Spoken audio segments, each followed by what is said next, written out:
Big Media vous emmène à la découverte d'hôtels emblématiques en vous faisant découvrir leur savoir-faire unique, leur modèle économique et surtout ce qui fait les innovations qui les font aujourd'hui. On se retrouve aujourd'hui en Bretagne, à Dinard, à l'hôtel Emeria et on vous fait découvrir ce lieu d'exception dans le format Les Escapades de Big Media. Suivez-moi.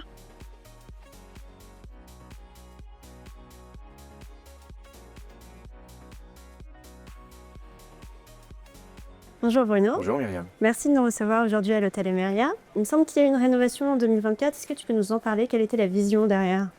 Alors on a pensé cet établissement, repensé cet établissement comme un lieu de vie. Ok. Vraiment, nous on est dans le monde de l'hospitalité et ce qui est très important pour nous, c'est que chaque client puisse se sentir à l'aise. On est dans le bien-être, on est dans l'accueil et pour nous c'était vraiment l'essence de cette rénovation. Ça se ressent, c'est très chaleureux. La décoration est magnifique. Tu nous disais qu'il y avait peut-être quelque chose en lien avec justement la région. Est-ce que tu peux nous parler un petit peu de la décoration? Oui, bien sûr. Ici, on a travaillé avec un cabinet d'architectes de Rennes qui s'appelle le cabinet Wunder. Et en fait, la feuille de route qu'on leur a donnée, c'est de redonner des codes de bord de mer à cet établissement. Le faire revivre, entrer de la lumière. Et du coup, ils ont vraiment repensé le lieu, chaque espace. On a rouvert des espaces, on a transformé certains endroits, on a déplacé des lieux pour que déjà on soit attiré vers l'extérieur et vers cet environnement qui est juste exceptionnel. Et puis pour que les flux, les déplacements, la façon dont on vit l'établissement soit plus agréable.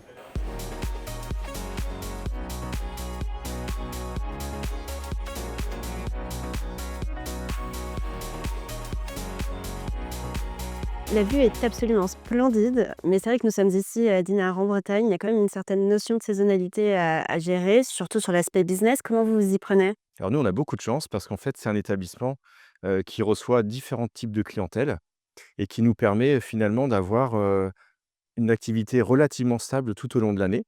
Même si on ne peut pas dire qu'il y a des mois plus forts et plus faibles, enfin, il y en a évidemment. Mais on a une clientèle thalasso, puisque c'est à la base un établissement qui a été créé pour être une thalasso. Ensuite, on a une clientèle loisir, et Dinard est en pleine expansion sur ce côté-là. On a beaucoup la clientèle rennaise, le bassin rennais, les clients de Paris. Et puis après, on complète notre activité avec un petit peu de séminaire. Voilà, c'est une part beaucoup plus faible que le reste, mais malgré tout assez essentielle quand même, parce que ça nous permet d'avoir un niveau d'activité assez stable. Voilà. Ok. Quelle est la capacité de l'établissement aujourd'hui?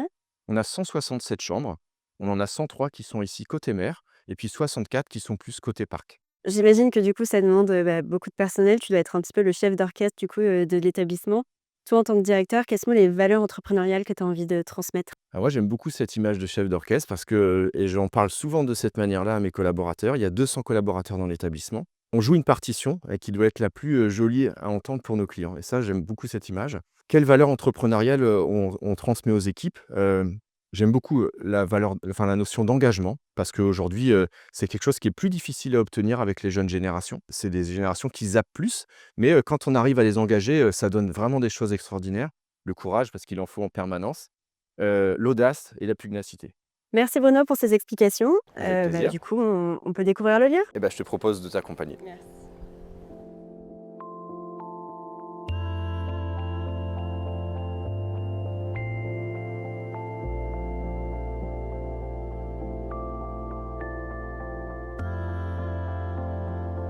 Bonjour Marie, tu nous reçois aujourd'hui à l'Arsaour. Est-ce que tu peux nous parler un petit peu de l'identité culinaire du restaurant que tu as ouvert en 2018?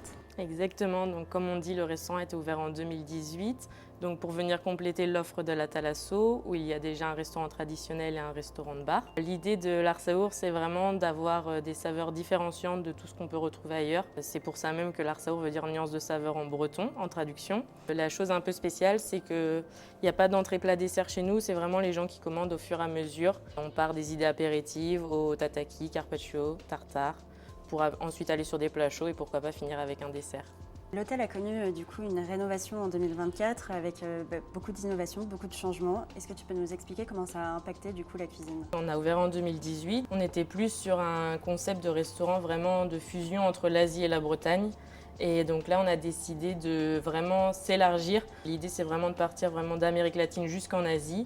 Et pour actionner un peu plus le côté sarrasin, on a en fait ouvert une crêperie au sein du même restaurant. Donc le midi, on est crêperie et le soir, Arsaour, avec tous les plats de dégustation. C'est vrai que quand on rentre dans l'Art Savour, on se sent directement chez nous. Il y a une certaine proximité avec le client qui se ressent directement. Comment vous arrivez à créer ce lien? Qu'est-ce qui fait que l'Art Savour est vraiment spécifique là-dessus? Alors c'est vrai que dans ce restaurant, on a toute la partie cuisine, on va dire, qui marque les esprits, mais on a aussi vraiment un côté vraiment avec le service où il y a vraiment un gros travail dessus. Les gens sont vraiment accompagnés du début à la fin. Toutes les attentions, il y a vraiment beaucoup de choses qui sont faites pour le client et donc c'est vraiment ça qui marque les esprits et grâce à ça aujourd'hui on a une très bonne réputation que ce soit de la clientèle hébergée ou locale. Et en parlant de la clientèle justement, est-ce qu'il y a une expérience qui t'a marqué particulièrement? Par exemple, à la réouverture, donc à la suite des gros travaux, on a mis en place à la carte des idées apéritives. Donc c'est des idées apéritives à base de tacos. Il y a soit tartare de bœuf, soit tartare de thon. Et par exemple, on a des clients qui viennent, une famille, en général, ils sont 5 à table et ils nous prennent à peu près 8 unités de tacos. Donc c'est vraiment un plat qui est devenu vraiment emblématique et qui, je pense, restera pour les prochaines cartes. Et est-ce que vous avez d'autres spécialités? Enfin, quelle est vraiment la spécialité, le plat qui est le plus connu du coup chez l'Art Savour? On en a plusieurs. Je dirais qu'on en a 2 vraiment depuis 2018. On a le saumon brûlé au chalumeau, qui lui a été un petit peu revisité. Et sinon, on a le tartare de bœuf qui est assaisonné en fait avec de la salicorne fraîche et de la coriandre, ainsi que des graines de sarrasin. Donc ça lui donne vraiment un côté un peu changeant de ce que l'on peut connaître. Et c'est vraiment des recettes qu'on ne pourra pas enlever parce que les clients nous en demandent tout le temps. Et toi, en tant que chef, qu'est-ce qui fait vraiment ta créativité? Qu'est-ce qui te plaît le plus aussi dans ce que tu proposes? L'idée, c'est quand j'ai accepté ce poste, c'était vraiment d'avoir une cuisine ouverte face aux clients et donc du coup de proposer vraiment quelque chose de changeant que les gens ne retrouvent pas forcément ailleurs. Merci Marie de nous avoir accueillis. Avec grand plaisir, n'hésitez pas à venir découvrir nos plats. On reviendra.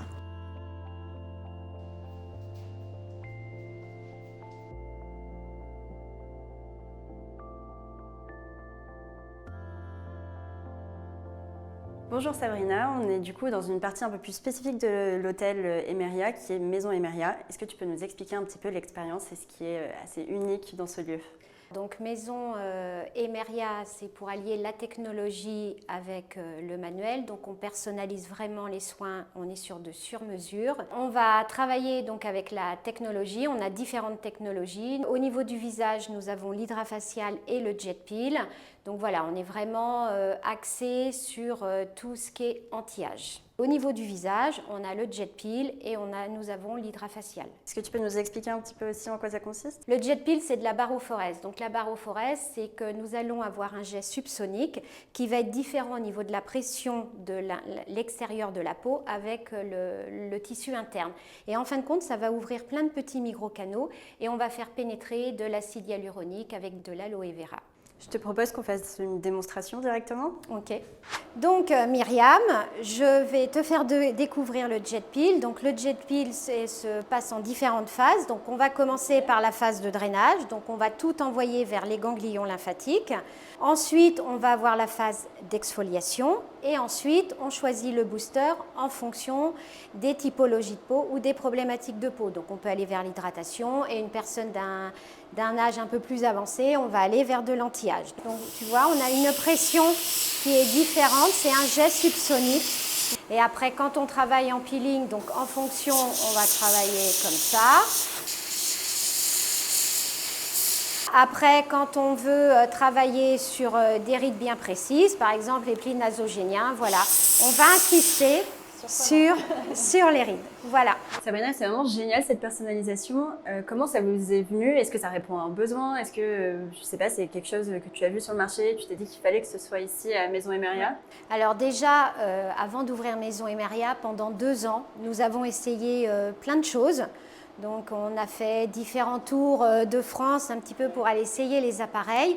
Donc c'est vrai que le jet peel c'était quelque chose qu'on n'avait pas par ici et on s'est dit voilà avec par exemple avec l'hydrafacial on va surtout aller un petit peu travailler sur un bon nettoyage de peau et là le jet peel on voulait vraiment aller vers quelque chose d'autre. Ok, super. Voilà. Merci de m'avoir fait découvrir le soin. T'en prie.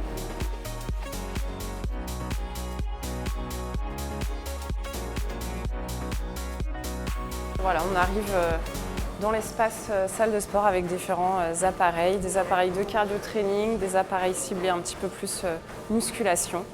Alors Aline, on se trouve devant une curieuse machine. Est-ce que tu peux nous expliquer à quoi ça sert? C'est un appareil qui mêle en fait un travail de renforcement musculaire, de proprioception, un gros travail d'équilibre et de mobilité articulaire.